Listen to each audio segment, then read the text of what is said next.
I'd like to call this September 29th, 2020 Special Board of Education meeting to order. Mr. Anagnastu, would you take the roll? Mrs. Bissell? Here. Mrs. Solis? Here. Mr. Micko? Here. Mr. Roberts? Here. Mrs. Hausum? Here. All present, would you please stand and join me in the Pledge of Allegiance? I pledge allegiance to the flag of the United States of America and to the republic for which it stands, one nation, under God, indivisible, with liberty and justice for all.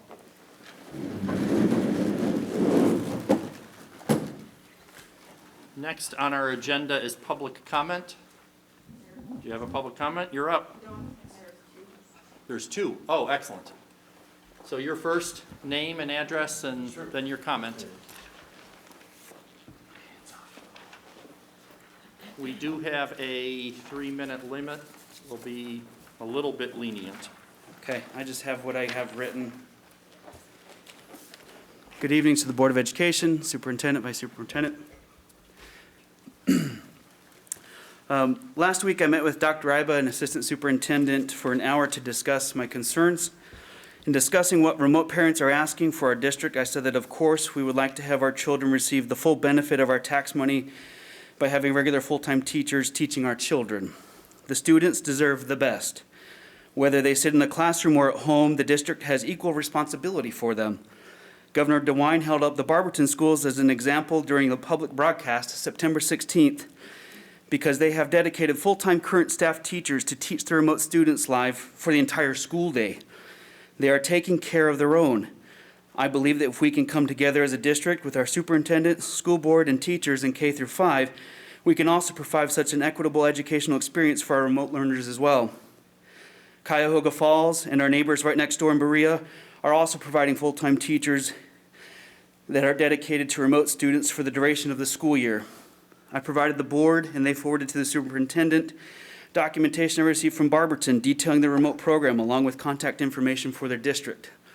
Thank you for forwarding that on for me and for receiving it. Minimally, to keep their educational nose above water, the district needs to provide at least 30 minutes per day per core class with gym, art, and music at least weekly, as in Remote 2.0. K through 5 children are not developed enough to make their own educational way in solo fashion. Learning for them is a human experience. They need the help of a developed mind of an adult, and our district has excellent paid professional teachers trained to provide that human experience, learning experience for them. Adults attend online universities and can handle solo learning because they have learned how to learn, whereas K through 5 students have not yet acquired this ability. It is in these formative years of K through 5 that, as part of the human learning experiences, teachers not only teach them basic foundational concepts such as alphabet, reading, writing, and arithmetic, but of equal importance, they teach them patterns of intellectual problem solving. The children learn how to learn from them. And via their connection and relationship with each child, they build each child's self-confidence to do this on their own. Thus, the trickle-down effects of impact of having a dedicated teacher in those core areas of learning affect and cross the downstream years of the child's entire life. Anything less than 30 minutes a day in each of the core areas of learning with at least weekly contact with the equally important areas of art, gym, and music cannot provide the consistent time needed to foster the meaningful human learning experience for children in grades K through 5. The 15-minute blurbs and 30 minutes per day from teachers who are already teaching full-time in-building students does not provide anywhere near value of what is in the best interest of the students. On Dr. Ryba's profile in StrongNet, it says, Ryba is a passionate and dedicated educator who works for what is in the best interest of students. I am here tonight to tell you that it is the unequivocal best interest of our remote K through 5 students to have dedicated full-time staff teachers for at least 30 minutes a day in each of the core areas. But I believe our district is not interested in providing an educationally minimum experience for any students. We have goals of academic excellence for all students. Rise to the occasion and meet our district's goal.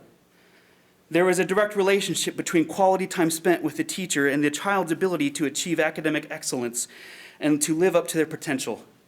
The more time spent with the teacher throughout the day, the better the child's ability to become the best student they can become and to achieve academic excellence. In closing, the Solo 2.0 is like a car without an engine. No teacher, no engine. We don't buy it. And we are being repeatedly told to just try it. Let's be clear. There is nothing to try. We are asking you to stop our mistreatment immediately. You are taking our taxes and not providing the benefit. Worse yet, the district is failing the remote students. To the Board of Education, tonight is your opportunity to voice to the superintendent that the people in our petition reject Solo 2.0 and ask for emergency meetings to reallocate full-time teachers to the remote students. We have faith in our teachers and have full confidence that they will work with the administration to do what is in the best interest of the students. Thank you. Thank you, Todd. Next for public comment is Stacy Jennings. Stacy, I think this is your first time at public comment. So name, address, and then you have 3 minutes. Okay. Hi, I'm Stacy Jennings, 14174 Oakland Park Drive, and that's Strongsville. Thank you for letting me speak tonight to the superintendent and to the school board. In fact, thank you to Mr. Micko. I actually sent an email last week, and you had responded promptly in regard to the Remote 2.0, which is now the Solo 2.0. And again, I have it typed, so I will keep it brief. I just want to say, first of all, I love living in Strongsville. What I love even more is Whitney Elementary. The teachers, the principal, and the staff. My daughter loves her school. Because I'm immune compromised, we had the choice decided for us to keep my daughter at home for learning this year. When I speak of my frustration and concern, it is not with the teachers. It is with the design of the virtual learning system. This week, with the start of Solo 2.0, the teacher has had 30 minutes of time, as we all know, to focus on one lesson out of all the subjects for the day. My daughter's teacher has had to rush to get her kids at the end of 30 minutes.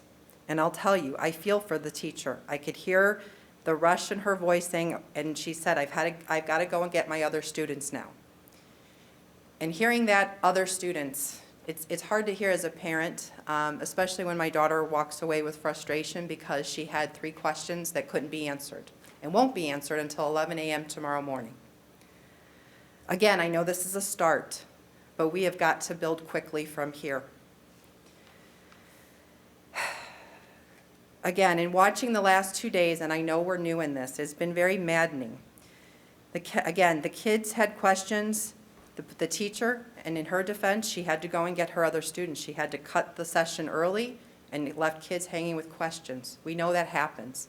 But to watch this day and day and again, I don't think is going to be an acceptable form of learning. Like I stated in my letter last week to the board, having to supplement my child's learning by tapping out sounds and marking words with foundations and learning and teaching place value is something not even my own master's degree prepared me for. Many may think that I chose to keep my child and I should just deal with it and that we should be thankful. Again, for medical reasons, I was not given a choice. Nobody, in fact, this year was given a choice. Neighboring districts, like Berea, are able to choose virtual learning. Those families are able to choose virtual learning and receive a full educational day from dedicated Berea teachers who teach solely to children online. It is maddening to see our school district provide minimal instructional time. I have heard in many school board conversations, we know that 30 minutes is a start, but we've also had 3 to 5 months to look at this. We need to make a robust online learning experience for kids, and I know I am not blinded. It will not rival the physical classroom. We know that. Nothing will. But I can tell you in the 3 weeks that my daughter has had her teacher at Whitney, there was a strong connection already made because she had consistent daily instructional time. And not time just for instruction, but time to ask, how was your day? How are you doing? The teacher now in this Solo 2.0, she does not have time to get to know the children. And that's in her defense. Again, for me, I'm fortunate at home. I have my own small village to help me with my child's learning. We have grandpa and grandma learning base 10 and how to tap out sounds right now. I cannot imagine for others what this looks like if they don't have those supports. The teacher-student relationship is what drives a child's education, whether it be live or virtual. And like I said, in the 3 weeks, my oldest daughter made a very strong connection with her teacher. With this 30-minute model, there's just, again, and I know I'm repeating myself, but there is no time to develop a relationship with the teacher and the child. I am concerned with the children in our district who will be left behind this year in virtual learning, and it has nothing to do with academics. It has to do with their love of learning that they will lose because that connection is not being made. So again, we are just asking for more. We know 30 minutes is a start, but we are seeing neighboring districts taking advantage of their teachers and providing a remote learning experience while simultaneously providing in-class instruction. So I am just asking you to please consider making a more robust learning experience for our remote learners. They should not be discriminated against because of their parents' medical reasons. Thank you. Thank you, Stacy. Again, we look in general at public comment as a chance for us to listen, but I do want to let both of you know you have been heard loud and clear, and we will continue to work at it. I don't want it to be patronizing that it is a start, but it is a start, and we will get better. And I hope that we can continue the dialogue. You know, if anybody, whether it's the two at public comment or anyone at home, if you see how other schools are doing something, share with us. Or, you know, we have no pride. The only pride we have is in our students and in our community, and we want to get better. So I thank you for that. Next on our agenda is Treasurer's Report. Mr. Anagnostou. Thank you, Mr. Miko. My two items were presented at the last board meeting on September 17th. Item A is the permanent appropriation, then along with it, which can be found in Exhibit A, the permanent appropriation for fiscal year 21. We're currently on a temporary budget, and the annual budget must be approved and submitted to the county by September 30th. And then along with it is the student activity program budgets and goals for fiscal year 21, which can be found in Exhibit B. When I presented last week, I also presented the budget 5-year forecast on how the budget will impact the 5-year forecast, and also projected out the budget for the out years of the forecast. As you can see on the screen, just to summarize it, the forecast is prepared with best information at the time that we have available and the knowledge that we have at the time, but is subject to change based on actual information and the assumptions that we use as well. Within the forecasts, we ended fiscal year 2020 with a carryover balance of $41.7 million.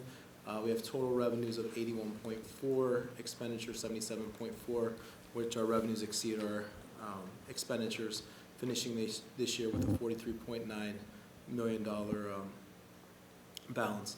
And the forecast does show deficit spending in the out years, but it's because the way this forecast reads is the renewal levies that expire in collection year, that expire in fiscal year 23, 24, and then 25 are shown at the bottom and added in. Just going to the next slide where it shows at the top. The forecast is sustainable for the 5 years, and then in 2025 we get into deficit spending, which we projected when we had that when we presented the renewal levy. So just to kind of wrap up, the forecast in the budget forecast is updated based on the knowledge that we have at the time. And since then, we did receive our tax settlement, which will be deposited tomorrow for the fall collections, and it was about $1.2 million higher than which was forecasted. And when we forecasted it, we forecasted a 3.5% dip in collection rate due to COVID, due to unknown, but it has come in better than that. So we'll adjust the forecast. The forecast doesn't need to be submitted to the Ohio Department of Education until November. So we'll update it then, have the board adopt it in November, submit it in November, and then once again, it's updated in May. So it gets updated twice a year. And then the May forecast, it's updated based on current trends as we finish the fiscal year, and it begins the budget process for fiscal year '22. So that's all I have. If there's any, turn it over for any questions. Questions, anyone? So I do want to, compliment George. The budget, the permanent appropriations process and the budget process has been more stressful than usual, and it required a lot of hours. I also want to compliment your entire department along with the team, and I'm looking at Jenny. You know, we are a school district. 80% of our budget is wages and benefits, which is a fancy word for people. And the number of people and who they were was in flux and is still in a state of change all the time. But you got your arms around those numbers so we can have the most accurate numbers possible. And then I also wanted to thank the 4 board members. We could have voted on this and approved this at our last meeting, but the numbers were just delivered, and we felt it was important to give the numbers their due and take the time to make sure we understand it. I know Sherry met with you personally to ask all of her accounting questions, and as far as I know, you passed, so congratulations. Thanks. But ultimately, we needed to do this. We're obligated to approve this appropriation by the end of the month and send it to the county, which is why we're here, one of the reasons we're here for this special meeting. But I do want to let the public know everybody is taking this role seriously and putting in the time to understand and make sure we're not just rubber stamping anything.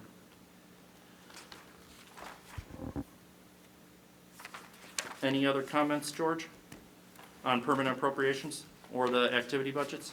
No, that's it. Okay, then at this point, I turn it over to Dr. Ryba. Thank you, Mr. Micco. Under the restart discussion, just obviously we are in our transition plan back to school.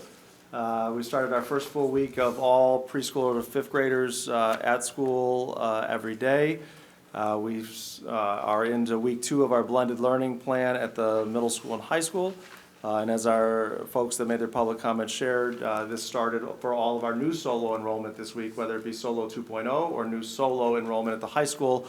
All of that started this week as well. So a lot of the updates are just kind of follow-ups to things we've talked about in the past, and I'll just open it up to questions or discussion from the board. So, what are some things that have come my way or questions that have been asked since we've made the presentation, the recommendation? One of the questions we've gotten is with the additional 3 weeks of blended learning at the middle school and high school for the rest of the first quarter, right now Friday is a remote learning day. So a question that we've gotten is, could we make Friday a green or white day and include one more instructional day for one group of students? And the answer is, if we were going to be long-term and blended, absolutely. That was always the plan of the middle school and high school, was to add that Friday as either a rotating green day one week, white day the next, so students would stay on par with instructional time. But with the short period of time, the 3 additional weeks, and one of those Fridays is actually a scheduled day off in the calendar for October 9th, that we felt it was the best interest to keep that schedule consistent. So at this time, for this short 3-week phase of blended learning, Friday is going to continue to be a remote learning day. If we have to go back to blended learning at the secondary at some point, Friday will become a green or white day based on, we'll update the calendar.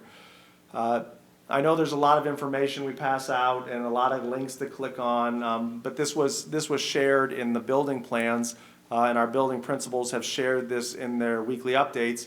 But there is a specific schedule that will be followed at the high school and middle school on these Fridays. So they're a little different. And just as a reminder, we had work groups at each level that planned and made recommendations, and those recommendations were approved by oversight groups.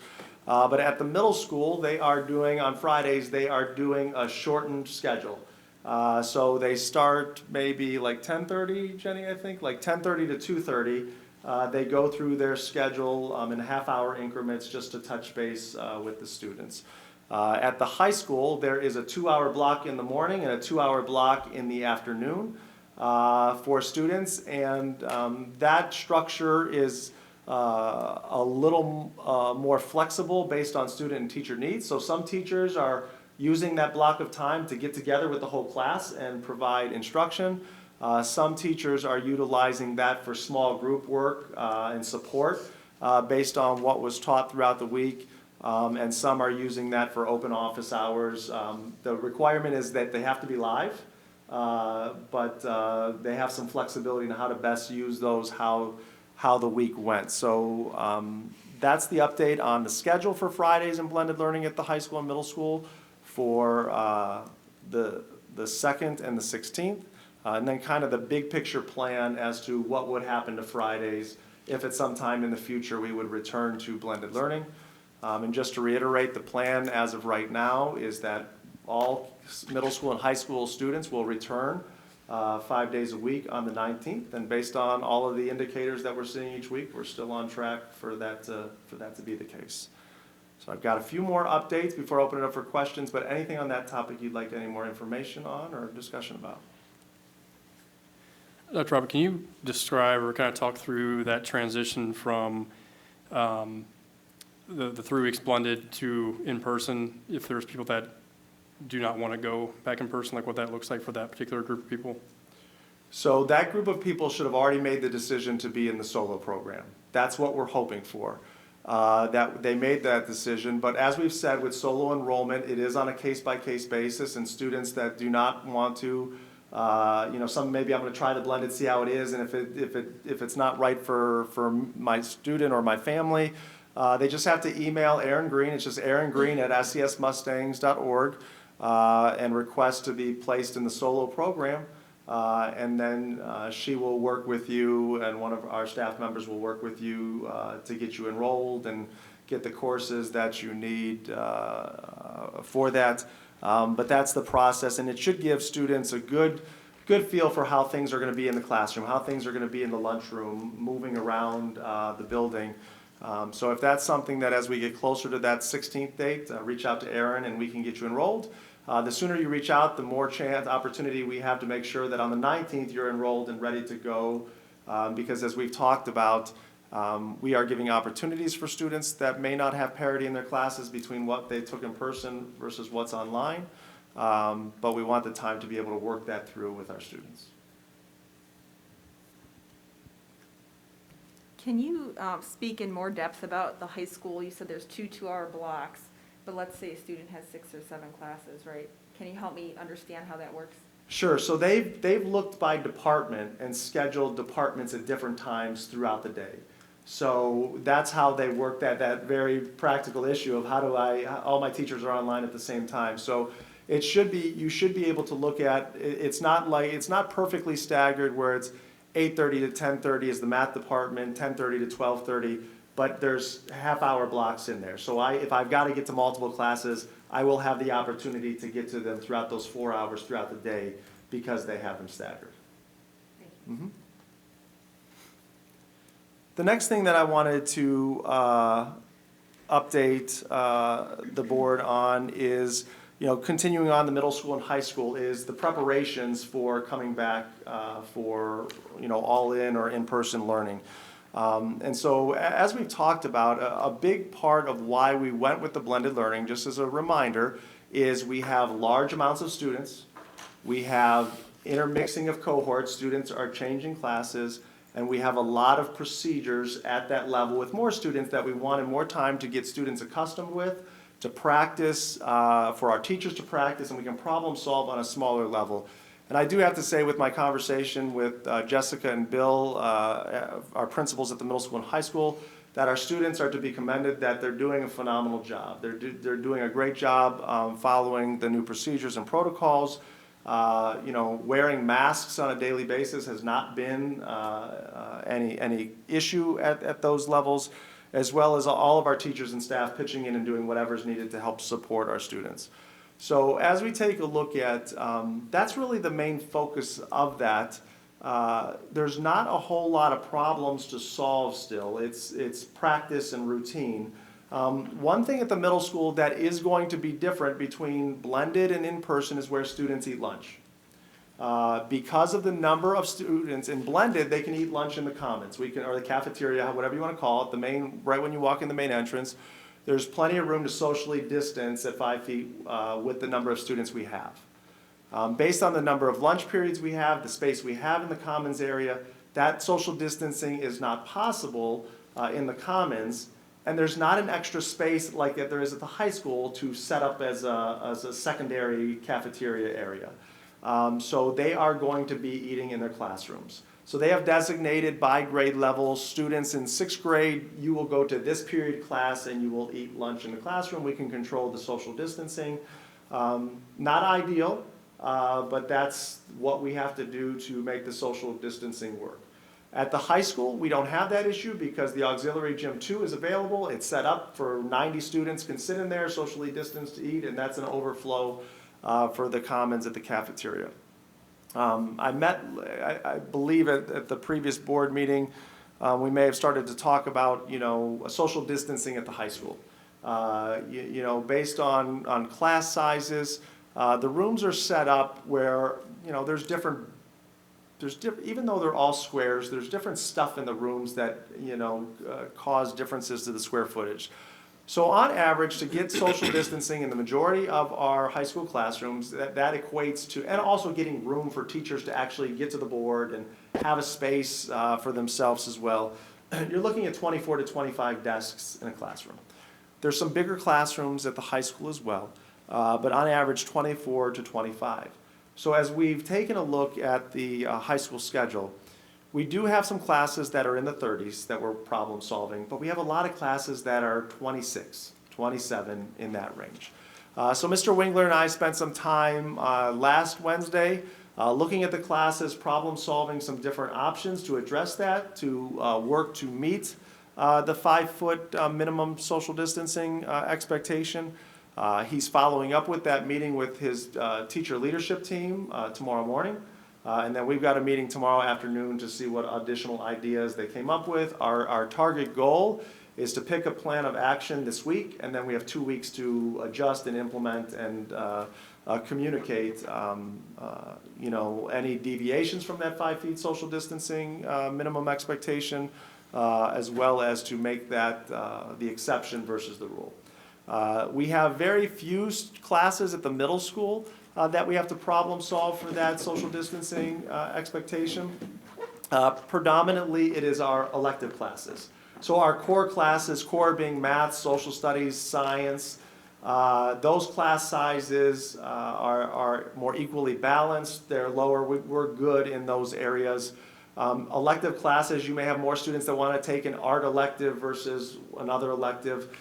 So those classes, and there's fewer of them, so it's hard to balance them a little bit more. So I'm meeting with the middle school team on Thursday to go through, similar as what I just explained with the high school, go through and problem solve. The first thing we always want to take a look at is what other opportunities do we have available of the same class, and can we balance them by just distributing, this class only had 23, this class had 28, let's take 2 or 3 and switch sections there without disrupting a student's schedule in a major fashion.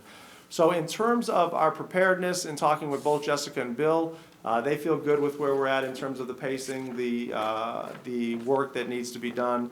The social distancing is the last area where we don't have a definitive answer as of right now, but hopefully by the end of the week we will. Any other questions or comments on the return to all-in for the high school and middle school students? I just want to make sure that, if some of our plans require dividers, screens, that kind of stuff, we're thinking ahead and those orders are placed. I would hate for us to say the way we're going to make it work is to put in a divider and, oh darn, it's not going to arrive in time. So And I just want to publicly express that I know that it's in hand, but if we can just comment on what's going on at that level. correct. So we have two pathways that we're going to address dividers. So we've purchased, commercially developed dividers, study carrels for the desks that provide an area. And those have already been distributed to all of our elementary buildings and our middle school and high school. So they have a significant number of those.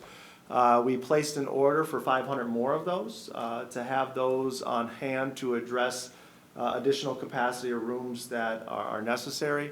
And the other part that we have done and we can continue to do is we fabricate our own dividers in districts. So we have purchased sheets of plexiglass, and if you go into any of our parents would not be for exception because we don't have visitors, but if you're peeking through the window as you drop something off, you will see that the majority of our office areas that don't afford enough social distancing, we have plexiglass hanging from the ceiling. We have that, it's being installed in guidance counselor offices. You know, we have tabletop, I saw a therapy session, we have tabletop sessions, or tabletop dividers with a cutout for where we can stick our hands underneath to do manipulatives.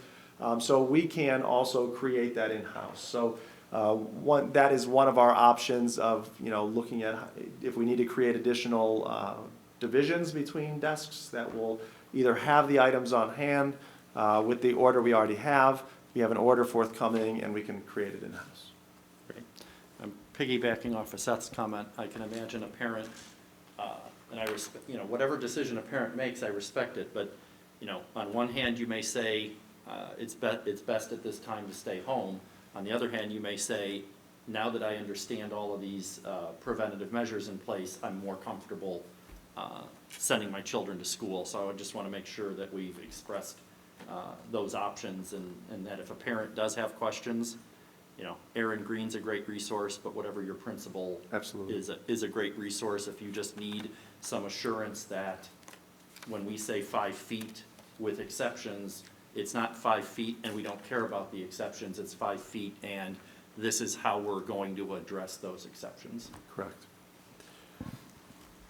One of the other topics I wanted to talk about with the board is looking at opportunities to provide additional professional development, additional training time, additional collaboration and planning time for our teachers and staff throughout the school year.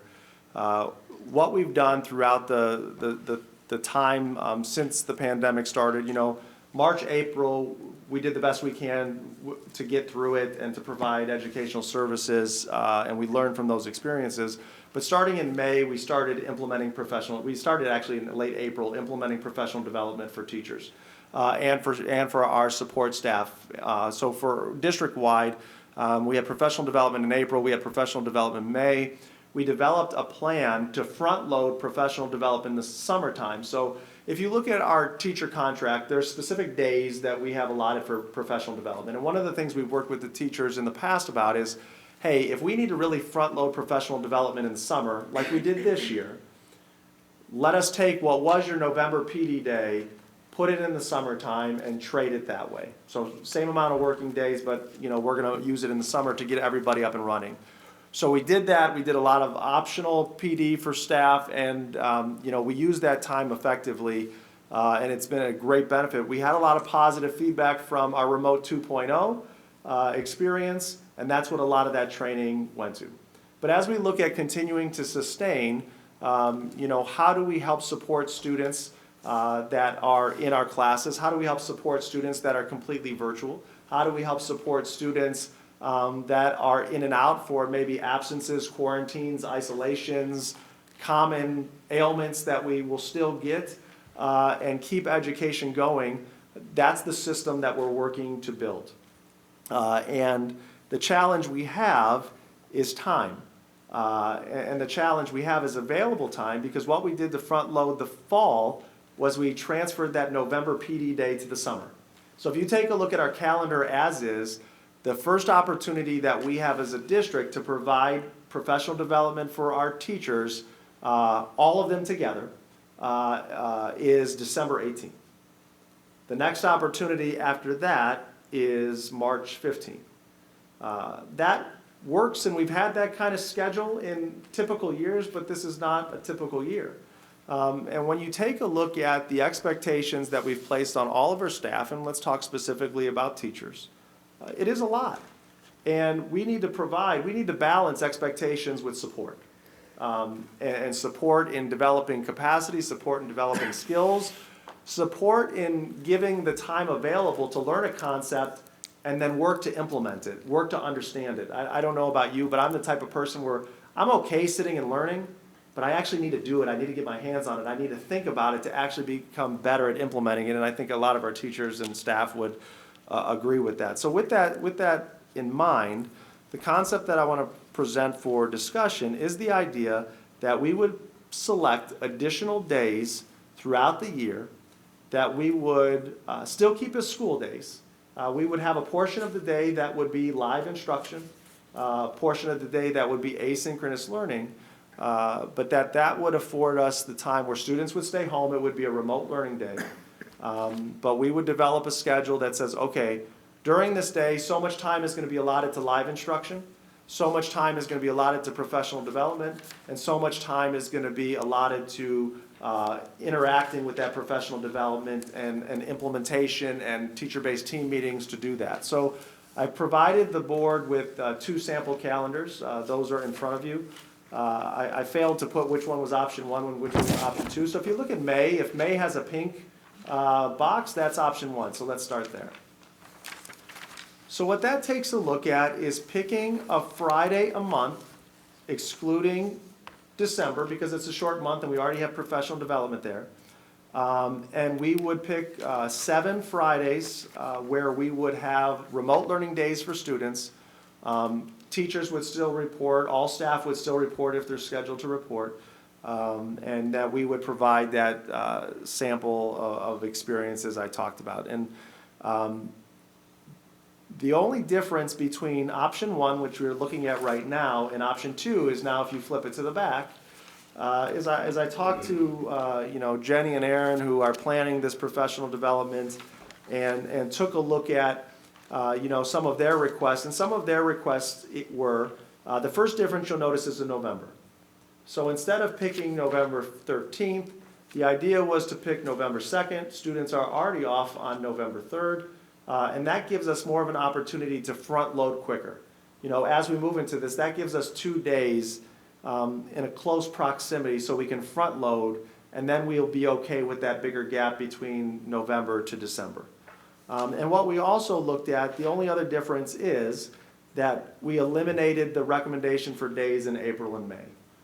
Considering that by that point, once we get through the March professional development, that we feel that we'll be in a decent spot to get through the rest of the school year, and we understand that we've got spring break built in there and other days off that we don't want to add more to the days off.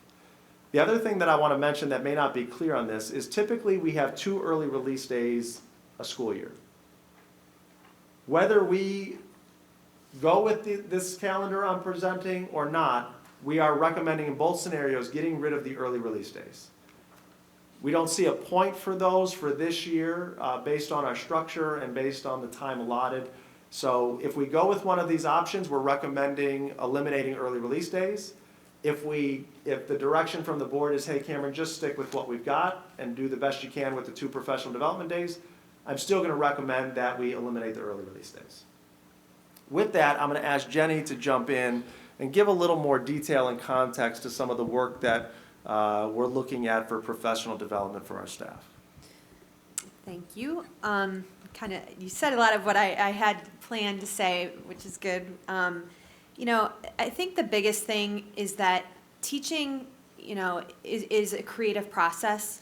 When you're trying to come up with different things to engage students and learn new technologies to do that, it's hard to do it during the school day when you've got 20 minutes of planning and then you've got to go, instruct kids, and then you have another, 40 minutes maybe, and, you've got to call a parent back or you've got to respond to emails, and then, your day kind of goes.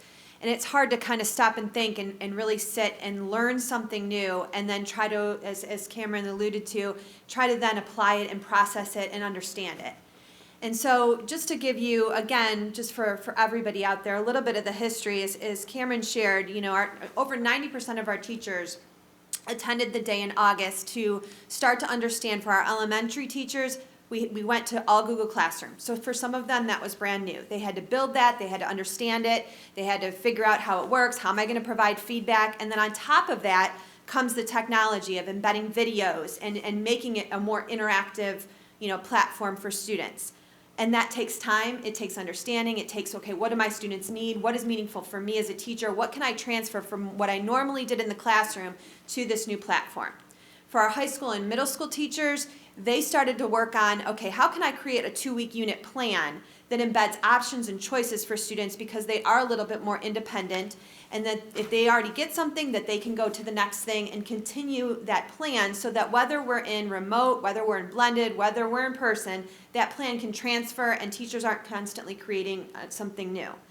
So that happened.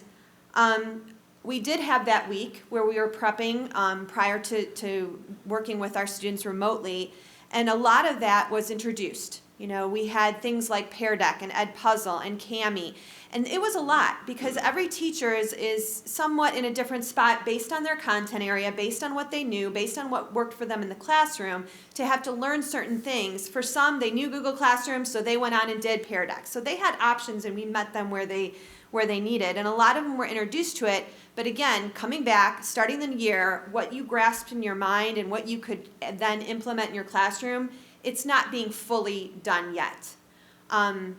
Just because, we had students and then they kind of used what they knew and what works for them, and they are doing that, but there's so much more too that we can expand on. And so that's really the goal with these Fridays and some of the other days, is to really kind of figure out what it is that we need the most of. So for example, I'll use Pear Deck. We had a representative come in and provide an optional PD for teachers. A lot of them attended it, a lot of them understand it, but then they went and they had to continue creating their Google Classroom. So they didn't have time to actually work with it and create something that would be meaningful and useful for students. And a lot of these things are great teaching strategies, very engaging. I get teachers that send me things all the time. I tried this new thing, look at how it went so well with my students, they were completely engaged. And then on top of it is also the social emotional learning piece. A lot of them are embedding it within their content, which is ideal, which is what we've always wanted. How can I teach a science lesson as well as getting students to collaborate, getting them to be self-aware of themselves and what they're thinking, and then share that with others, and using that social emotional learning. So again, I think we need to drill down to the specifics of what our teachers need, and we're planning on doing that. But I feel to be successful, completely successful, and continue with the 3 models, simultaneously as we work through this pandemic, is critical to build the capacity with all of our teachers to provide the educational experience that we want our students to have. And so looking at what I'm suggesting that the board provide feedback is option 2. I think that's a more realistic option for what we need. I think if you take a look at it, that option 2, it would be 4 additional remote learning days for our secondary students, because the 16th is already a remote learning day for them. I'm proposing October 16th, that's already a Friday, a remote learning day. So if we take a look at, okay, our elementary pre-K to 5 students, they started full-time this week. They'd experience 1 additional remote learning day, 5 additional remote learning days. Our middle school and high school students, which are still in blended, they would just have 4 additional remote learning days. And I know for the public that may be listening or watching, we did take a look at, these are still school days, but we did take a look, and they were placed adjacent to other days off in the district calendar as well. So that's what we wanted to provide an update, and this is really just a discussion with the board to see if there's any interest in furthering the discussion on this topic. So I will look forward to hearing your feedback or questions or discussion you may have at this time. Dr. Robert, just for clarification, option 2 was the side that had April and May? No April and May. So No April and the May. side with Sorry, no okay. pink on April and May, yes.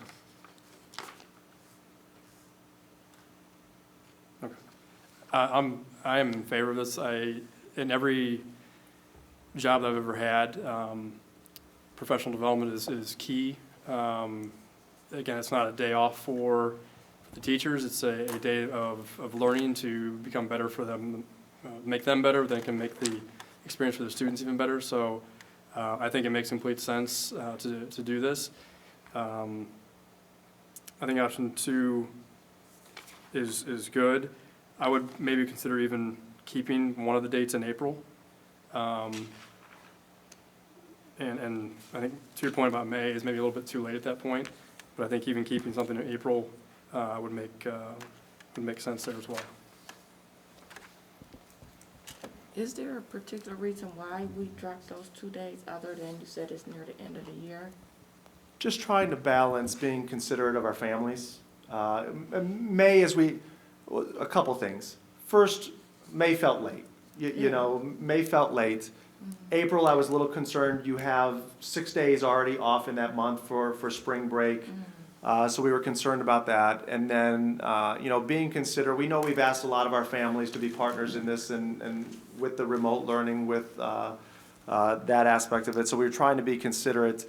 And just looking at, you know, what Jenny and Aaron had drafted and developed, they felt that they could cover it in those days up to March. So could we use it? Absolutely. We could always utilize that time and have value in that time. I think May would probably be a little bit of a stretch.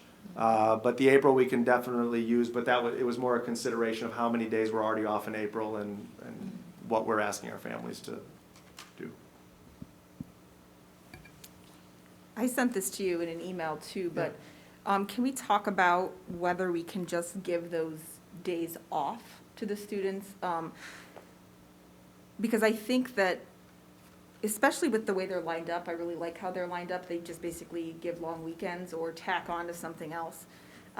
If the goal really is to give teachers personal or professional development, well then why not give them the whole day rather than saying, well, you have to teach the first half. I feel like it's going to be more stressful for the teachers, the administrators, the parents, and the students to have to, like, especially this November date, like, so they're going to have online learning Monday morning, off Monday afternoon, nothing Tuesday, back to school. Like, that's a lot, especially for elementary age students to kind of flip-flop.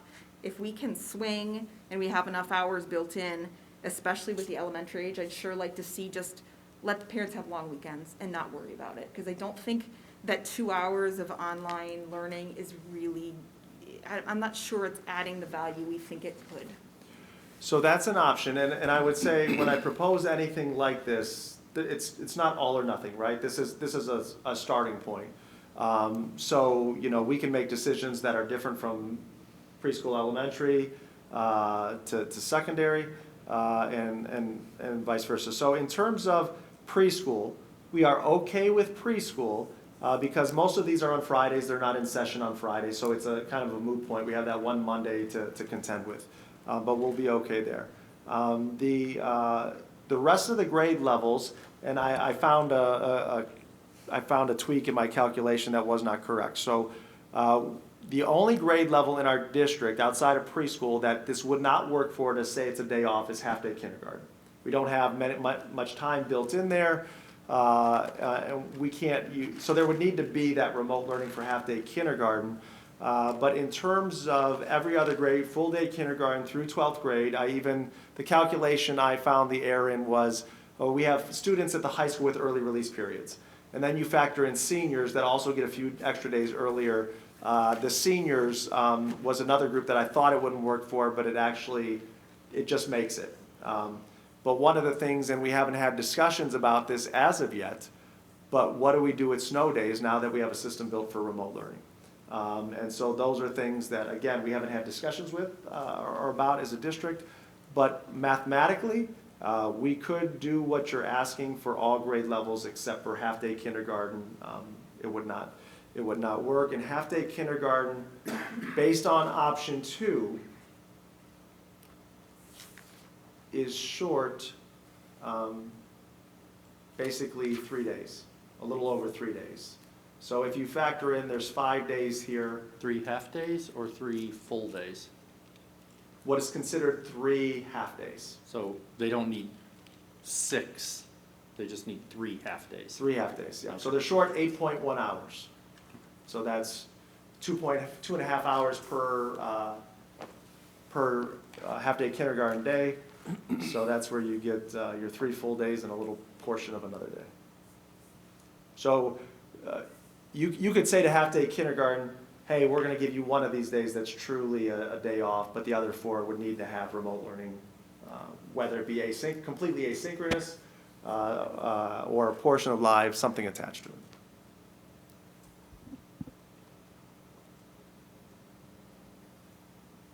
So I'm going to offer the contrarian view.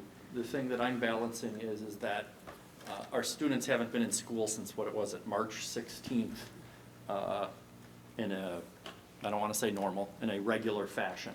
And I fully understand the idea of pro-dev, et cetera.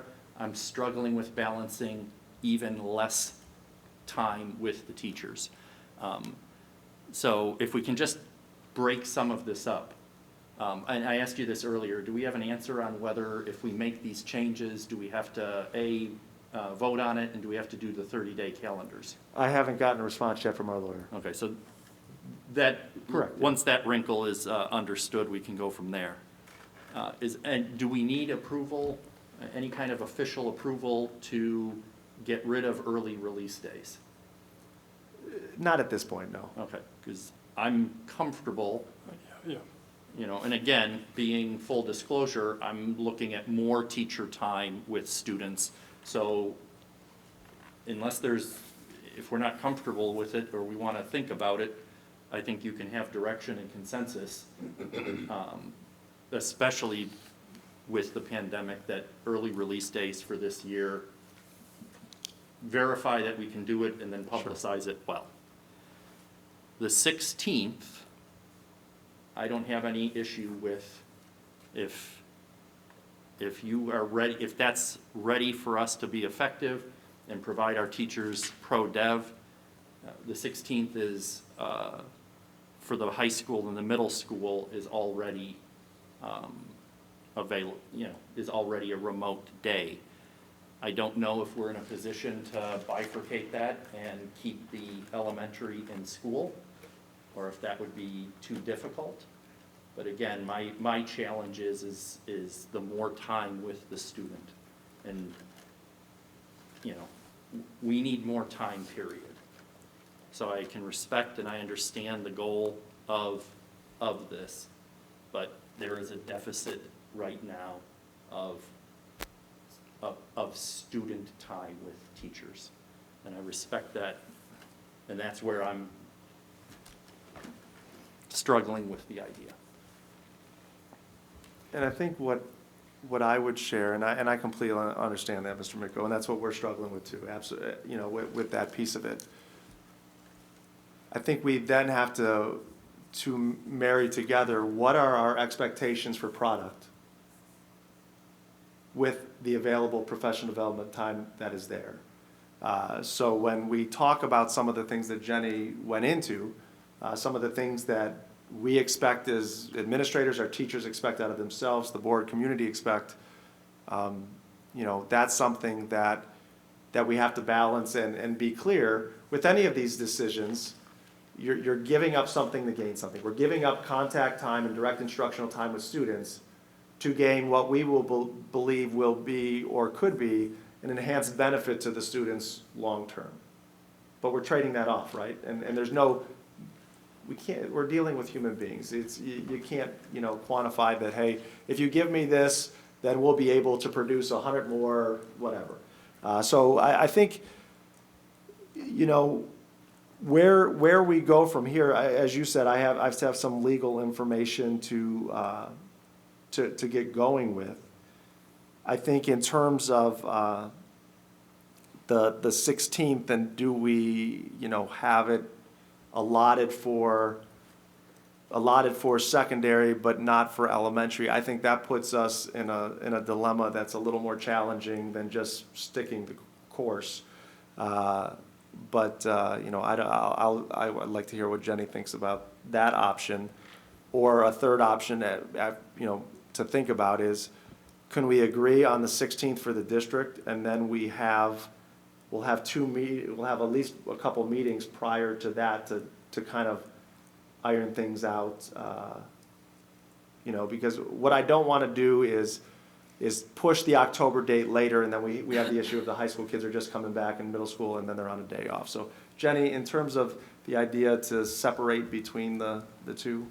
Well, the one thing that I was just thinking about is for elementary, it's a little more challenging for them because, you know, they operate in grade levels. And we want, you know, whether I'm at Chapman or Kinsner or Whitney, whatever the building is, we want it to be the same. You know, not exactly the same, obviously, but if I'm getting one, you know, type of education at Chapman, I should get an equal one at Whitney or wherever I am. So with that comes collaboration among the grade levels. And, you know, what we're finding is teachers want to do the best job they possibly can. You know, they're perfectionists. They want to do whatever they can to help kids. I mean, I think if you talk to many of our teachers, they're going to say that.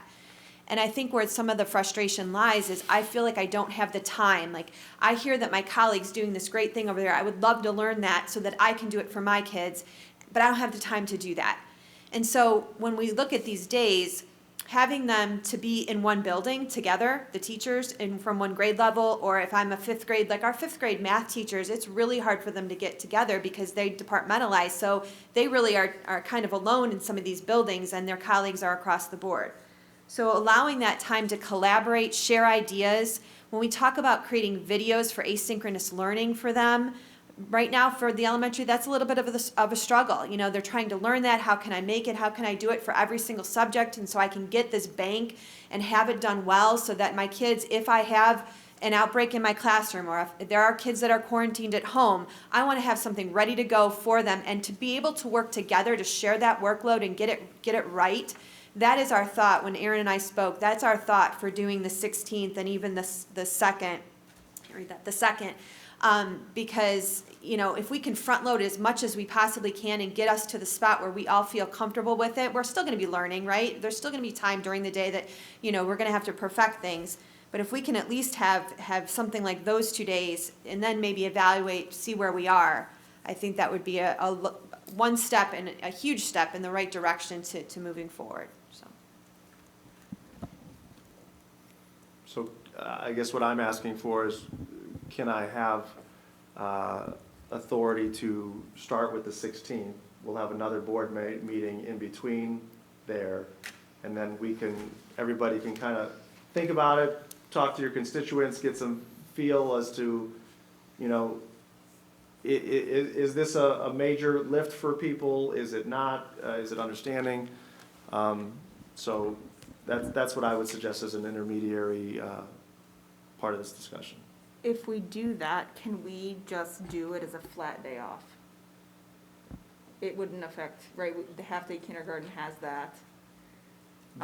They would, that would require a 30-day and a vote because we are reducing instructional days. Okay. What I'm saying that I have to get the legal opinion on is if we're just changing the location of kids learning, does that necessitate the process? But yeah, if we would go from one less instructional day, we'd have to get approval. So not for the October 16th, I wouldn't recommend that. Yes, sure. Oh, when you said, like when we were talking earlier, you said the reason you didn't do April and May is to be respectful to parents. Are you talking about, are you talking about because we've been through this process, or are you talking about because the change in the schedules in terms of they have to work and they have to make plans? Because when we talk about leaving the kids at home, then they have to figure out babysitters and what have you like that. So that's why I don't know about having a day off, because that messes up our family's schedules. You know, they're already going through all these processes with the pandemic and quarantines and all of that. So is that what you were saying when you were saying being respectful to parents? Yeah, so that's what I was saying is talking with Jenny, who, you know, met with Aaron, of what is the least number of days that we think we can do this in? You know, what is the least number of days? You know, looking at October, like I said, this would have no impact to our very minimal impact to our middle school and high school students. So it would just impact no impact to our preschool students. It would impact our K-5, and so I understand that. And then the rest of the days were just stated as to how can we get this, continue to grow and build with the least amount of impact and understanding, the child care and the disruption and all of that you talked about. Dr. Robert, can you talk about the Chromebook situation? Because if they're going to be learning remote, and right now I believe K-2 is not a one-to-one where they can take them and so forth, how does that impact her, the 16th, the 2nd, even, kind of the near future? Understanding, I know we're trying to get more in to make it more of a one-to-one, and how that kind of plays into this whole scenario. So with first and second grade, Dave and I are meeting on Thursday to we've been able to recapture some. We did get one shipment in, and so we've been able. That shipment was for special education students, and they were touchscreen devices for kindergarten as well as some of our elementary teachers. So we've been able to give those to the teachers, recapture the teachers' Chromebooks, and give those to the students. So I will get an official count on Thursday as to where we are at with this. However, the plan for K-2, in terms of, let's say we were in blended, was that they were not going to take devices home. So the work that would be created, we would have to look and problem solve. Not, because K has the devices, but just because of the age and traveling, we would not have them travel back and forth. So that's something that we would have to get you a little more clarity on in terms of, the predominant focus would be asynchronous work. Would we be able to capture enough devices to do that live instruction or through a bring your own device in a temporary basis? I'll know better on Thursday when I meet with Dave and we get those counts. Okay, thank you. Yeah. You're welcome. I don't know if this is feasible, but would there be a way to kind of see a plan of what kind of things we would do with these days specifically, before we would yay or nay? And because one of the things I'm thinking about is this, are we focusing these professional development days strictly on the things we're using now to get through this year, or are there things that are going to be continuing to learn that are going to carry on into the future? And that's what I'm trying to balance. Like, if we're just trying to get through this year, well, we have to decide which we pick, the in-person. But if we're looking for long-term, like how much use is there going to be for CAMI after this year in the elementary level, for example? I don't know. The kids can't manage it with their hands anyhow. So I guess I'd want to see what exactly we're planning to do with the time. So that's a great point. The fortunate thing is we've started a lot of this stuff prior to this even starting. When we talk about universal design for learning, social emotional learning, technology resources, a lot of that, we're fortunate because a lot of that our teachers already understand. I think the bigger struggle is trying to be able to create things in case my students are not here, in case I'm not here, also planning my in-person instruction and trying to, how does that all blend together and helping them to understand if you create one plan, it can be used for all three. So building upon what we already started, which certainly can take us through, and it's really, I'm so impressed by the way that they're putting it all together because that's what we've always wanted, and now because of this situation, we're forced to do it, and the way that they're looking at things in different ways, like I can give options to my students. They don't all have to have this one, and I'm simplifying it, but one worksheet. They can do it in different ways. Empowering our students to be able to create things based on what they gathered from information and to create it and present it to a teacher of what they know in a different way other than a paper pencil test. Those are skills and things that we started, but I think the innovative ways that teachers are coming up with, I think certainly will carry on beyond this. And that's the whole point of this PD, is to ensure that just because kids are now in person, we're not letting go of putting videos out there. We're not letting go of all these great things we've learned because they're engaging to students, and students are, it's not anymore, not that it was and we were moving toward it, but it's not just I'm going to sit in the classroom, I'm going to listen to the teacher and do my homework afterwards. It's empowering kids to have their own path based on their prior knowledge and building upon that and giving them what they know. So teachers are now acting more as a facilitator of the learning instead of I'm the one that knows the information and I'm sharing it. And so those are lessons that I think I'm hoping will certainly carry on, and that is the wave of where we need to be. So let me give a practical example of what could be on October, or what will likely be on October 16th, and I don't want to, Jenny, jump in if you have anything to add. But we've asked our teachers that you need to record your lessons, and you need to post those lessons on your Google Classroom. That's something that's a little more second nature at our secondary level, a little newer at our elementary level. So what that would look like on that day for our elementary teachers is let's get together as a grade level. Let's identify those essential standards. Let's identify content that we think is important, that we need to create a video. Because we've said to our teachers, you're just not going to record everything you teach. That's not what we're looking for. We're looking for new direct instruction. We're looking for new instruction related to essential standards that can be produced and developed. And so if we can get a team of teachers together to look at those essential standards, to start to develop those, start to get professional development, continue professional development on how can we've already shared, here's a way you can record your lesson using your Epson interactive projector. Here's a way that you can use Screencastify by doing it live with the class at the same time as I'm recording it, and here's a way you can pre-record your lesson. So giving teachers the time to practice that, to get clarity on here's the essential learning standards we're looking at, and here's a video that we think would match well. For the teachers to create a quality bank of those videos to have. And our teachers are looking at, one of the practical concerns that our teachers have is, if I post it on my Google Classroom, which is fine, eventually it's going to get lost in the stream. Because if you've seen Google Classroom, it's just a stream of, and so they're looking at how can we problem solve having this in our curriculum maps, having a resource center for students to access to see these high quality videos so that they can continue their learning. And to go to the question, Ms. Bissell, of, is it for now or beyond, this is something that is good. It was good last year, it's good now, it's good 10 years from now, that I can extend learning at any time during the day, during the night. I've used a couple different examples, but one example, I was helping my own son with a probability problem, and it's been a long time since I did probability. I was able to go to the teacher's Google Classroom. I was able to watch a video, and I was able to support my son as he rewatched it and was able to talk it through to get it. So the power of that teacher's with you 24/7. That's something that professional development will do and utilize. And as Jenny said at the secondary level, continuing on reconceptualizing lesson design, lesson implementation that was started and that can continue on moving forward.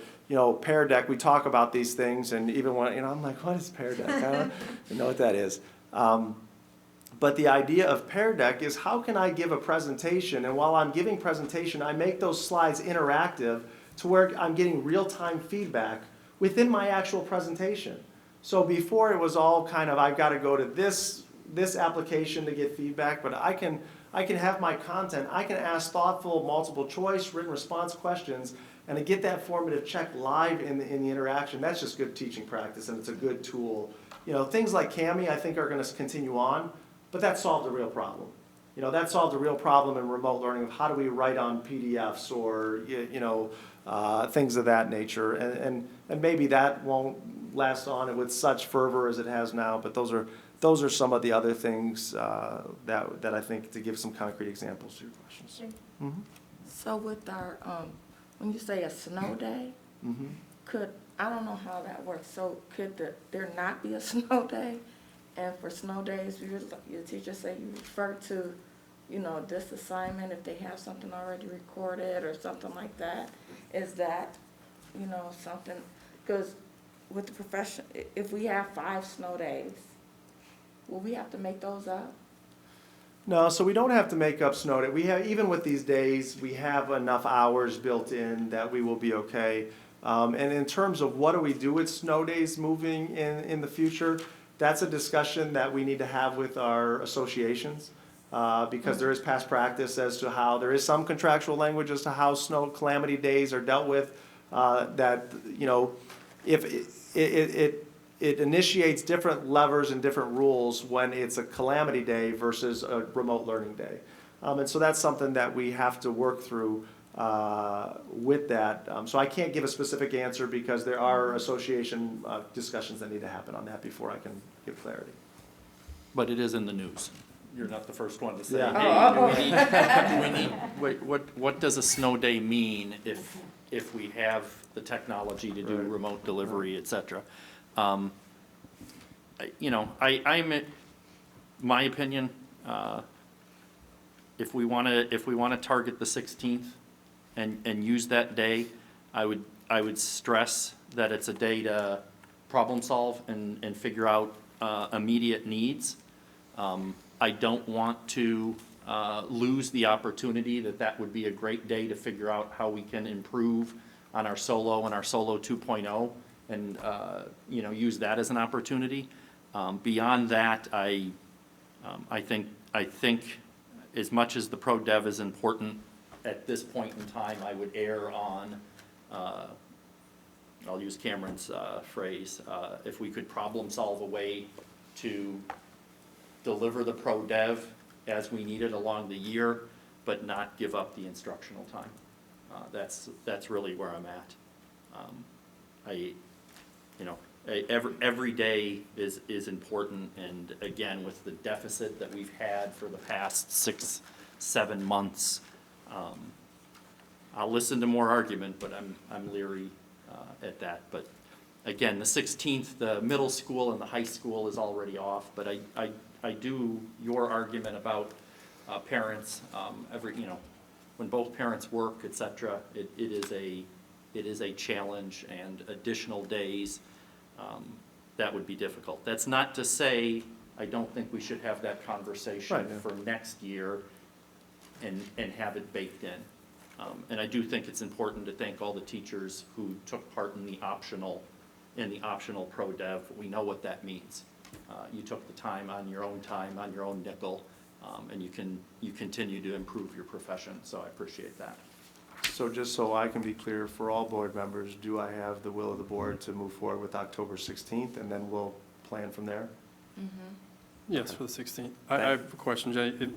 If we had to pick two of these, would you say the 16th and the 2nd are probably the most important, and that'll have the most lasting impact because of the first, I guess, PD days built in? You know, that was our thought when, just hearing the concerns of the teachers and the time and, if I only had time, I could do this, and like I said before, they want to continue to improve professionally and grow because they know that's going to benefit their students. I would say the biggest struggle at the elementary is collaborating with their colleagues and solidifying that.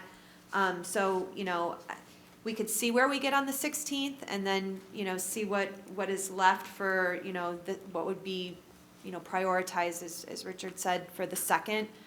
But we thought if we could front load and get as much in, and I like that it has a little bit of time in between because that allows them to try things and see what struggles they're having and then come back and revisit it and say, okay, I still have a question about this, so that was the idea, is to have those two close together, and then knowing we had the 18th, as a half day, to come back to things, because it's just, it's how the brain works. You can only take in so much when you're learning something.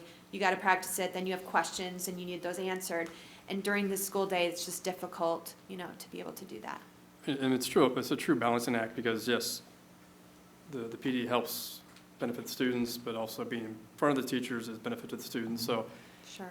for me, I mean, the 16th I'm completely fine with, like we just said. I would be fine with the 2nd as well. And then from there, looking at the rest of the calendar to see what made the most sense. I mean, in all honesty, the 2nd being a Monday, the 3rd being a day off anyways because of elections, I think it's almost a wash. So why not use that to be a benefit in some fashion, whether it be for the teachers or for the students in a remote setting or however that would work. So I don't know what else thinks. That would be I would be okay with that. Teachers Please are only give going some on further November out. 3rd, correct? That is Professional Development Day. It's not this year because we It's not- traded okay, that with the it's summer. marked here. Okay, Yeah. gotcha. Yeah, so Sorry. it is marked that, but what we Sorry. did is we traded that for that summer Okay. day that I referred to Thank earlier. you. So they're not here. Okay, because they worked in August Yeah. on that day. I forgot about that. That changes my due that day then. Okay. So they would be, teachers would not be here on the 3rd. So we will move forward with the 16th and then continue to discuss, and we'll talk, hopefully I'll get, the lawyer will get back to me tomorrow in terms of what rules we have to follow for this. One other question I'm sorry I have is, Sure. will any of the professional development be around how to utilize, I guess, the technology to potentially look at live teaching in some capacity? Yeah, for sure. Because you got to remember, a lot of them got these cameras, in August, and they're trying to know, like, what's the best angle? How do I make this work? So yes, I mean, the technology, that's our, if I'm a teacher and I still need help with Pear Deck and Edpuzzle and different things that I see my colleagues using and I want to be better at it, or if I already am using it and I find these more interactive features that I can do with these things, that's kind of my point, is I may be able to spend my day, working with my colleagues on the 16th to learn one of them well, but maybe then on the 2nd, if I know I have that date, I can then prioritize where I need to, if I need help with my videos first, that's what I'm going to prioritize. So we want to be able to give our teachers options of where they are, and then, obviously we have a lot of in-house experts, so we want to use them also to share what's working well. A lot of it sometimes is, I'm trying to figure this out, but my teacher next to me has all the tips and tricks. And if they just share that with me for 10 minutes and get me through it, then I'm not frustrated anymore. I can do it. I have the energy to keep going. So that's the thought. Okay, thank you. So okay to move on from that? Unless there's any other questions? The last update that I wanted to provide was in terms of Solo and our Solo 2.0 program. As we talked about, that Solo 2.0 kicked off on Monday, and new student enrollment for Solo happened on Monday as well. So as it was pretty much a double of what we had in the first few weeks. We doubled the Solo program with this new enrollment. So we're about 11%. Last I looked, 600 and some students in the Solo program. It's important to not just get feedback during public comment, but get feedback from our parents, from all views of how things are going. So one of the things that I will be sharing with our parents here shortly is we'll give the opportunity for parent focus groups the week of October 19th. And we'll have some, that in our minds, that gives 3 weeks of experience with the program. To see how things are going, to see where areas of enhancement can be had. So we'll schedule that for any families that would, and we'll do this virtually. So, we have that opportunity, and we've learned that we get more people. But in terms of focus groups, we tend to keep those between 8 to 12 people. So we'll see how many people are interested in participating. We'll have a same protocol to go with all of the focus groups at the elementary and then the middle school and high school level. And then we'll have as many focus groups as we need to have based on interest. And that way we can continue to plan. The elementary school is on trimesters. So the end of the first trimester is November 13th. So we can continue to plan and improve throughout the process. However, I don't want, our parents that are here tonight or that are watching to think that we're waiting until those focus groups to improve or to grow or to get feedback or to problem solve. So we have staff meetings with our Solo teachers. We had one today for our Solo 2.0 teachers to go look at some of the areas where we wanted to make sure that expectations were solidified and things were where they needed to be and provide support as necessary. So that was held today.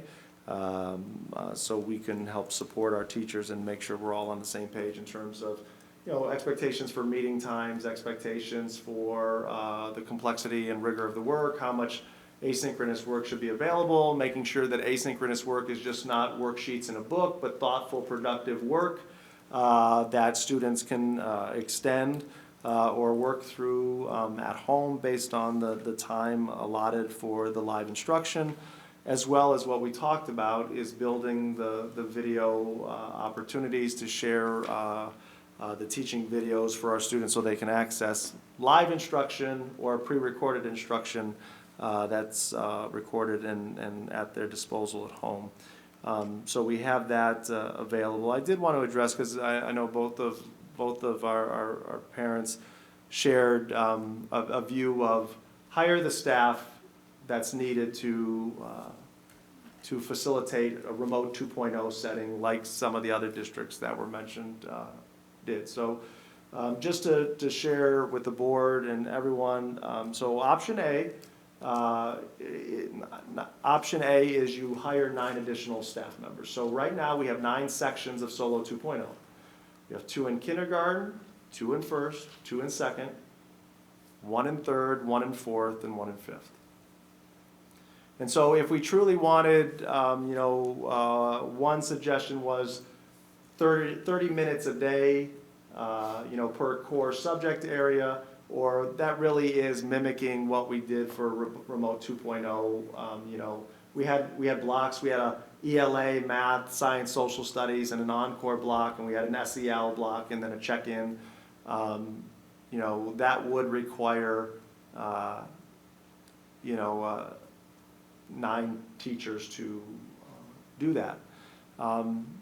So one of the alternatives Mr. Storm threw out as an option was, well, hey, take a look at your current enrollment and see if you can reallocate current staffing. So I can't speak to the other districts, but one of the things that was a possible opportunity is, what if we have elementary teachers that can't physically come to work in person? Like was shared, maybe they're immunocompromised or they have a family member, they can't come to work. Well, we have 1. Other districts may be different, I don't know, I can't speak to that. But we have 1 staff member that's a current elementary teacher that can't physically come to work. So if we said, okay, we're gonna allocate that teacher to a remote 2.0 setting, we now have 8 other spots to fill. We could do that, but then it becomes, we're just shifting equity issues. If we're saying that it's inequitable to have Solo 2.0 to compare to what Remote 2.0 was, it's also inequitable to say, well, I'm going to pick kindergarten to have the Remote 2.0 and everybody else is going to get the Solo 2.0 option. The other option that was suggested was taking a look at enrollment at the buildings and seeing where we can consolidate classes. So we had done that prior and we looked at it based on the new enrollment. And even from when I updated the board, we lost 1 opportunity to do that. So if we would do that, we could consolidate 4. We can get 4 full-time staff members and the afternoon of a kindergarten teacher, of a half-day kindergarten teacher. So you have 4.5 teachers that you could utilize there. So if you take the 4.5 there, the 1 that can't work in the building, that's 5.5. So you need to hire 3.5 additional teachers or 4 additional teachers, however you'd want to make it work. I'm just stating factual challenges, not my opinions. The factual challenge of running that model is you are going to tell students and families 8-9 weeks in, what was your child's teacher for the first 9 weeks is no longer your child's teacher, and we are going to pick one of those teachers in a grade level and redistribute the kids throughout the other. So let's just say, for example, we have 52 kids in 3rd grade, and we have 3 teachers. And we could say we are going to, that's close to our class cap, we're going to go down to 2 teachers. So we're now going to have 2 sections of 26. So we're going to take maybe those 15, 16 kids and distribute them to those other classrooms. So that's one challenge that would be there, is that teachers would change. The other challenge that would be there is that if you do that, all of those sections that you would reduce are very close to the class cap. So that means at the end of trimester, if we have students come back from the solo program and re-enroll, we have enrollment throughout the year. That there's a possibility that we would need to add that teacher back to make it work, not only for class size caps, but for social distancing requirements. And then I think the challenge that our parents that were here would say is, if we don't do that, that their children are not getting the education that they want for that. So every perspective has a series of challenges. So in terms of the Solo and the Solo 2.0 and the feedback we had tonight, I thought it was important to share the details of what that would look like for our district. But at this point, we're going to continue to make Solo 2.0 the best we possibly can for our students. We're going to do that through frequent meetings with our staff to enhance the offerings, to build that video library, to ensure that that 30 minutes a day is being utilized to the utmost possibility. And then we'll do the focus groups to get feedback from a variety. I know it's been shared that there's a petition, you know. I haven't gotten much feedback either way. We're only in day 2, right? So that's understandable.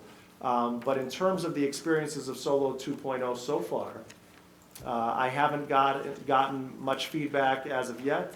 I'm not asking for everybody to email me, but I haven't gotten much feedback yet in terms of what's going well or what's going poorly, and that's why I think it's important to, let's get a good cross-section in the focus groups and have some, instead of emails, let's have a meaningful dialogue as to what's working so we can move forward from there. So that's my update on Solo, and then I'll open up for questions and discussion.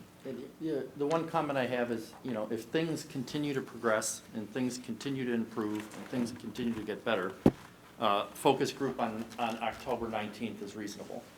If things don't, waiting till October 19th is not reasonable. And I know you know that. I want to just say it out loud. If we need to course correct sooner than that, you'll let us know. Sure. No, Trev, I have two questions. One being, if we were to add 9 teachers, do we physically have the space to actually put them somewhere to remote teach with the effective tools they would need and technology and everything? And 2, if we just straight added, again, 9 teachers, do we have even a rough cost of what that would be to the district? So Jenny, if you want to talk about space, I'll look up the cost. Thank you.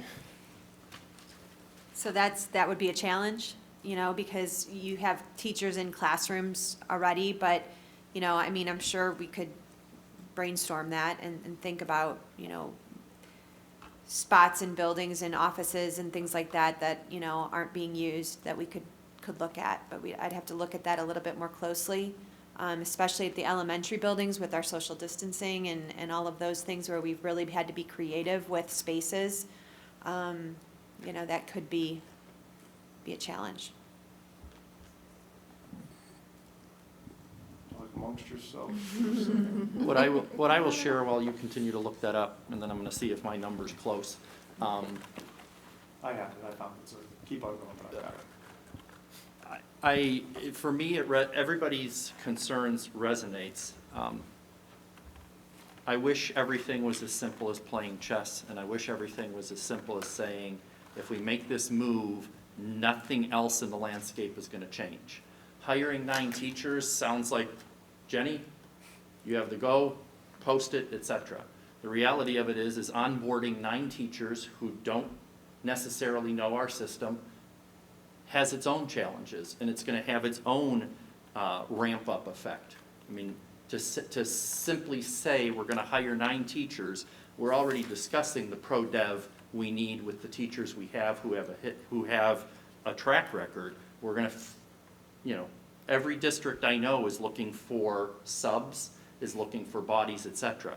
So as simple as it is to post that, as simple as it is to get those people, the rub comes in, what is the actual outcome going to be? And then you throw in the fact that every month, 2 months, the landscape changes. And if it were that easy, I think everyone on this board would be ready to say, make it so.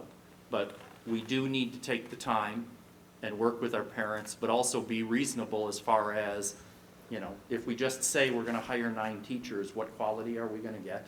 Are they going to be the ones that can just jump in and do remote 2.0? I mean, we already have challenges with that. So, like I said, I don't think if it was that straightforward, we would have already had it.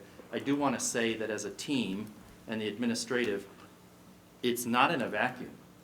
All of And all of the suggestions and all of the ideas are worthwhile, and in an environment of how can we all work together to get better, it's accepted. It's when, and it's just the nature of these challenges, to suggest that, you know, well, Barberton's doing it or Berea's doing it. We want to do the best we can for our students. And I do want to say that out loud. Everything has to be thought through and has consequences, and at the same time, you know, we have to make sure we're educating our students. And the magic number is? Well, it's a range because it depends on benefits, but it's a range from 451,000 to 625,000. And that's And- for how many teachers? 9. That's Nine for lo- all 9. 9 long-term substitute teachers. What was the number? 451,000 would be if all of those 9 did not take any district benefits. Up to 625,000 if all 9 of those took family benefits. And then it would be 514,000 if all 9 of them took single benefits. So that's where just the range is in there. I have a whole litany of questions, so I'll start with the one that relates most closely to this. If we're thinking about Solo 2.0, I'm also thinking about Lincoln Learning and those portions. So do we pay Lincoln Learning per semester, per month, per student, per year? Like how are we paying them? Because I know that the number is quite large that we're paying them at this time. So let's say we said we're gonna hire these 9 teachers and we're gonna offer it to all those students currently doing Lincoln Learning, and we may pull some of those. Have we already paid Lincoln Learning? Like where would that fall? So Lincoln Learning it's an average cost of about $800 per student per semester, so around $1,600.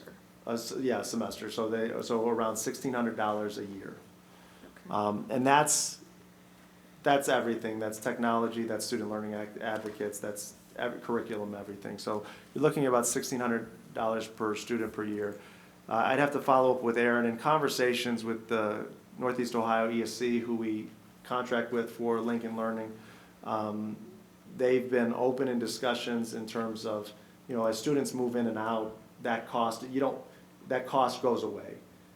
So I want to verify, but I believe that, you know, if at a certain point of time students, you know, leave that, then they don't continue to charge those. The contract's on a per usage charge. But I don't know if there's any, like, once you sign up for the semester, you're locked in for that semester type of thing. Can we find out? I'll verify that, yeah. I would be interested in seeing how much cost we could shift from Lincoln Learning to the 9 positions if there were parents in that program that wanted that and didn't know that was an option previously.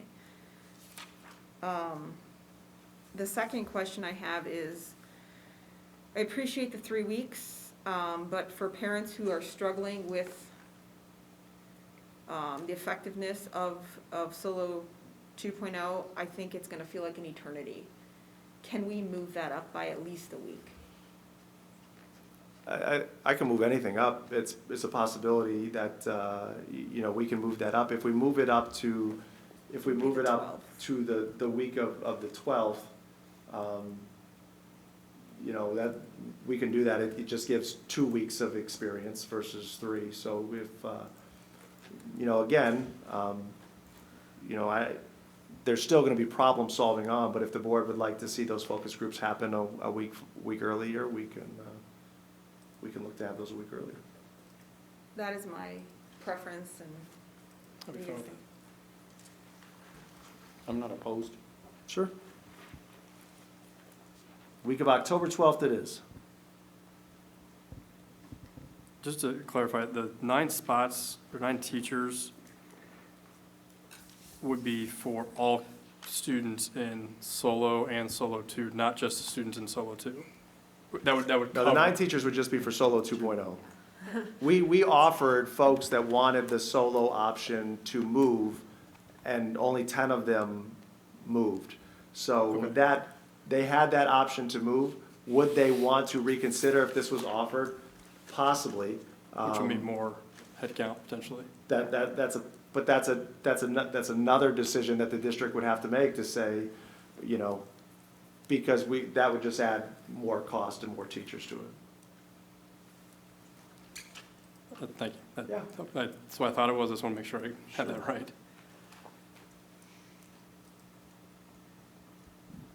I have one more question, and maybe I'm jumping the gun a little bit on this, but one of the things that has concerned me as I've heard from parents about 2.0, and I did mention this to you, is that for the 4th and 5th grade students, they're currently getting their 30 minutes of live instruction in 2 15-minute increments. I understand why it's happening, but I think the 30 minutes was already in question, and now we've dropped it down to 15. I don't see any real learning being able to, I can tell you for a fact that one of my kids' teachers took attendance for 23 minutes in one of the classes. So that's beyond that 15 minutes even. So that seems like an immediate problem that may need some adjustment. Can you speak to that? Yeah, so they met today, as I said, and they were able to make adjustments to that. So I haven't received it yet, but I will have a schedule for how they're utilizing that in 4th and 5th grade. But they've been able to move from the 15 minutes, or 10 or 15 minutes, to increase the time. So I should have the schedule and I'll be able to share that out shortly. Thank you. Yeah.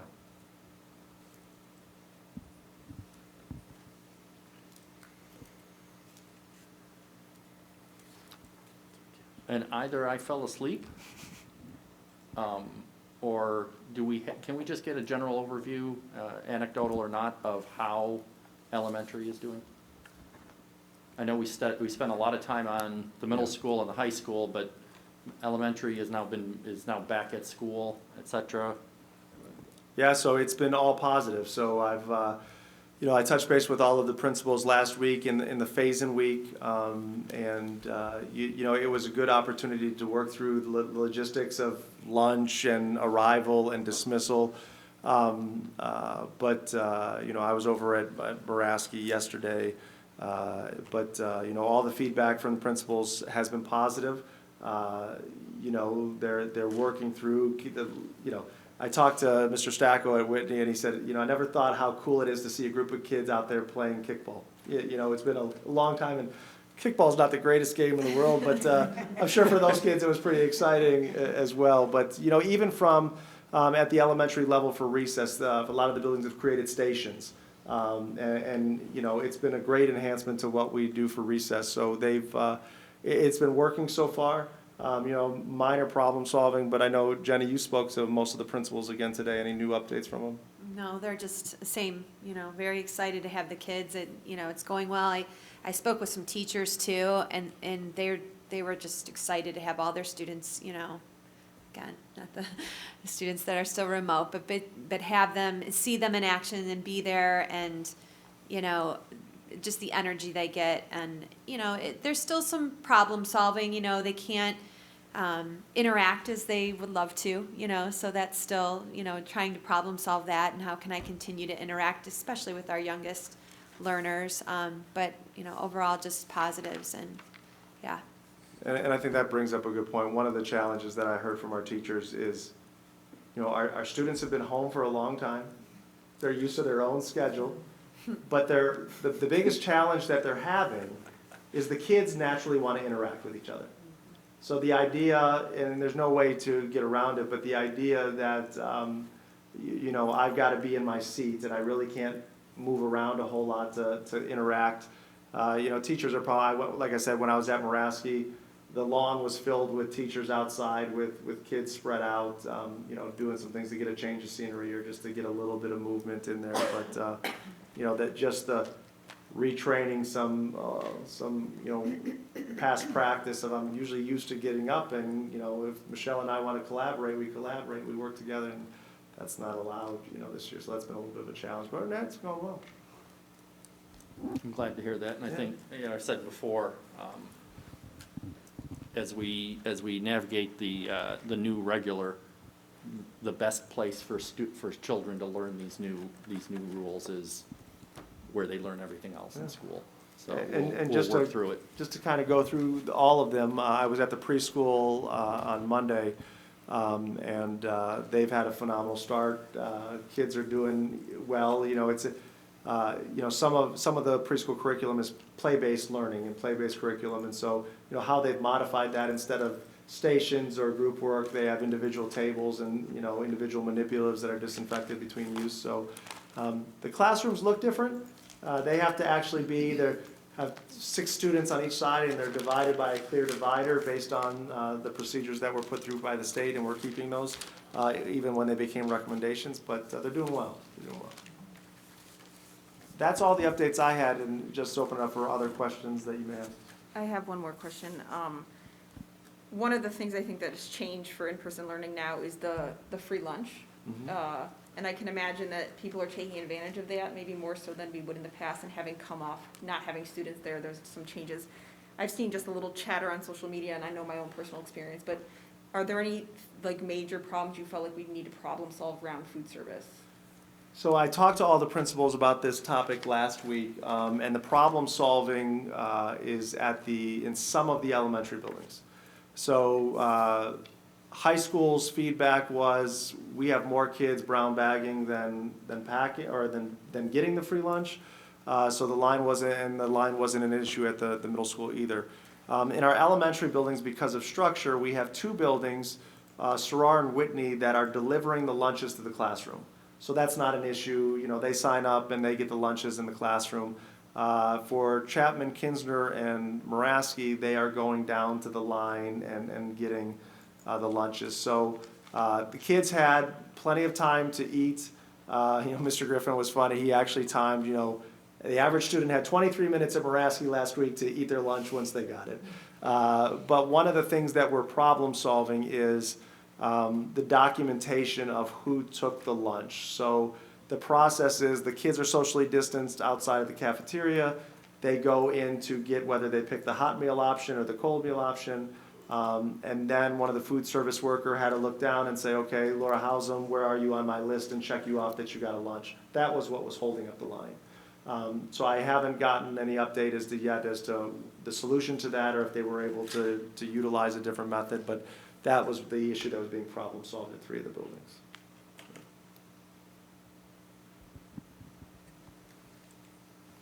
So just to wrap up our restart discussion, Governor DeWine did have his press conference today. He did announce that they're going to get a bunch of rapid COVID tests, and they have not revealed the plan yet, but they say the plan's in the works. But what they're hoping it will do is allow us that if there is a case and we do our contact tracing, we can use these tests, which are, you don't need to send them into the doctor or whatever. It takes 15 minutes, you take the test, it gives you the results. They said it was like a pregnancy test. I'm not going to use that description. But it'll be, a quick test. And the hope would be is that instead of having to quarantine a large group of people, you can reduce that 14-day time down, which would be a good thing, hopefully, and minimize how many people would have to be quarantined. It does seem, and I'm glad to hear, that we have been back in school for a sufficient number of weeks. We currently have 0 cases. Thank you, Jenny, for updating the dashboard. We currently have 0 cases, and we currently have 6 people in quarantine, 3 at the high school and 3 at the other schools. It's important that we take this seriously. It's important that we continue to do the job well, but I'm glad to hear that we're doing it well, and I hopefully good news that we'll have some more tools to address the situation. For me, in my perspective, it's that balancing act of getting our kids back to school, being respectful of families that have different issues with that, but also being smart. We all saw the picture of the high school in Georgia where all the kids were in the hallway, and that's not acceptable for us. We need to do this well, and as we get through this pandemic, hopefully we'll be able to loosen up some of these restrictions. I don't have any other comments unless there's any other questions. All right, What's so next? continuing on to business services, we have one item for your consideration, the purchase of professional cordless electrostatic sprayers for district buildings and 1-gallon cordless electrostatic sprayers for transportation, funding through the Coronavirus Relief Fund. Be it resolved upon the recommendation of the superintendent that the Board of Education approves the purchase of 10 Victory professional cordless electrostatic backpack sprayers for district buildings at the cost of $16,199.90, and 70 Ryobi 1 cordless electrostatic 1-gallon sprayers for transportation, 1 per bus, at the cost of $25,200 from the Home Depot Pro Supply Works for a total cost of $41,399.90. Funding to be from the Coronavirus Relief Fund and found in Exhibit C. And just as a point of context, these are sprayers that provide a fine mist of our disinfectant solution. So a bus driver could, 1 per bus, we have some of them, but not 1 per bus right now, could go through, spray the seats in the bus, and it dries quickly and would be ready to go. The backpack sprayers are for larger venues, gymnasiums, auditoriums, stadium seating, things of that nature. So, Mr. Micko, back over to you. Do I have a motion? So moved. Second? Second. Motion by Mr. Roberts, second by Mrs. Hausum. Any further discussion? Dr. Ibe, is the intention that in between routes, that the bus drivers will then use this, since it's quick drying, to spray the seats down? Yeah, so they're currently using a spray bottle Okay. that does a similar thing, so this will just speed up the process. Okay, thank you. Hearing no other questions, George? Mr. Roberts? Yes. Mrs. Hausum? Yes. Mrs. Bissell? Yes. Mrs. Solis? Yes. Mr. Micko? Yes, and the motion carries, and I suppose I should have highlighted it before, but this is from the Coronavirus Relief Fund, and that's what the funds are for. And that concludes my report. Thank you, Cameron. Next on our agenda is the consent calendar. Action by the Board of Education and adoption of the consent calendar means that all items appearing with an asterisk are adopted by one single motion unless requested otherwise. Do I have any requests? Hearing none, do I have a motion? So moved. Second? Second. Motion by Mr. Roberts, second by Mrs. Hausum. Any discussion? Hearing none. George? Mr. Roberts? Yes. Mrs. Hausum? Yes. Mrs. Bissell? Yes. Mrs. Solis? Yes. Mr. Micko? Yes, and the motion carries. It's not officially on our agenda. Are there any boards of education, others, anything? We do have need for executive session on the topic of, To review negotiations with public employees concerning their terms and conditions of their employment. do I have a motion? So moved. Second? Second. Motion by Mr. Roberts, second by Mrs. Hausum. Any discussion? Hearing none. Mr. George? Roberts? Mr. Roberts? Yes. Mrs. Hausum? Yes. Mrs. Bissell? Yes. Mrs. Solis? Yes. Mr. Micko? Yes, and we will enter into executive session at 8:20. We have no expectation of business afterwards. Thank you for all your attention, and have a good evening.